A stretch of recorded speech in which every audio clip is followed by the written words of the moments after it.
بسم اللہ الرحمن الرحیم۔ کرن کرن سورج، از قلم واصف علی واصف۔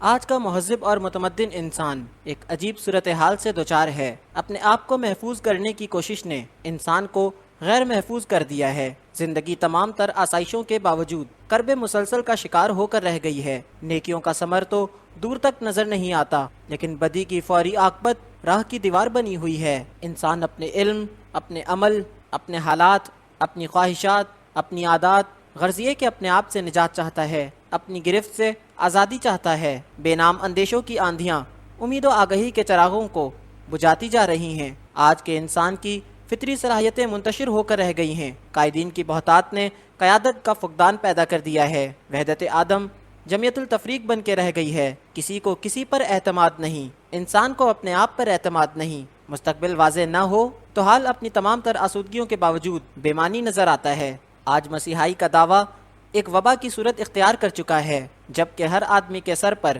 کتبہ گڑا ہوا ہے اور تعزیت کرنے والا اپنے آپ سے تعزیت کر رہا ہے۔ زندگی کے جائز ناجائز تقاضے اس حد تک بڑھ چکے ہیں کہ انسان بے بسی اور بیچارگی کے عالم میں اندر سے ٹوٹ رہا ہے۔ علم بڑھتا جا رہا ہے، پھیلتا جا رہا ہے، لائبریریاں کتابوں سے بھری جا رہی ہیں اور انسان کا دل سکون سے خالی ہوتا جا رہا ہے۔ آسائشوں کے حصول کا جنون آکاش بیل کی طرح انسان کی سوچ اور اس کے احساس کو لپیٹ میں لے چکا ہے۔ آج اگر سقراط دوبارہ پیدا ہو جائے تو اسے دوبارہ زہر پینا پڑے گا۔ آج احساس مر چکا ہے۔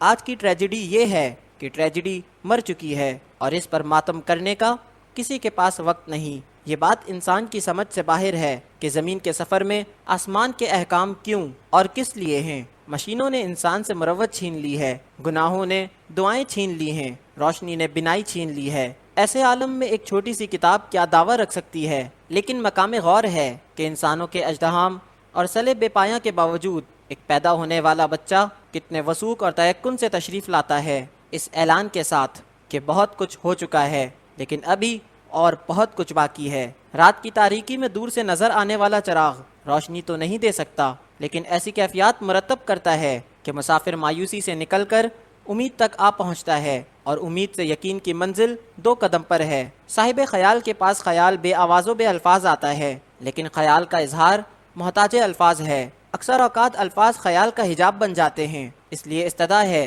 کہ قاری کی نگاہ اس خیال پر بھی رہے جو الفاظ میں موجود ہے، اور اس خیال پر بھی جس کا الفاظ کے دامن میں سمٹنا محال تھا۔ کرن کرن سورج کے پہلے ایڈیشن کے فلیپ پر رقم تحریر بقلم مصنف۔